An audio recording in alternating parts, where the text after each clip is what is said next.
তুমি একদিন ঠিকই আমাকে অবহেলা করেছিলে যে আমি নাকি কিছুই করতে পারবো না।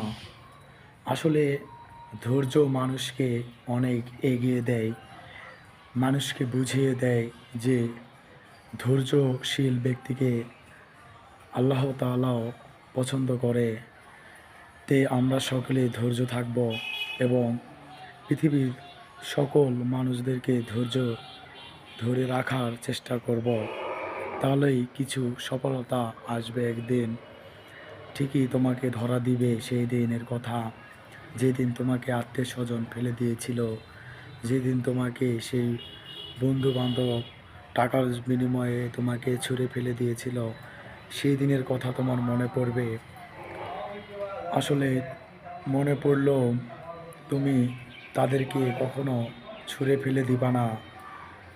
তারা আসলে সেই ভুল বুঝতে পেরেই তোমার কাছে এসেছে যে ভুল সংশোধন করার জন্যে।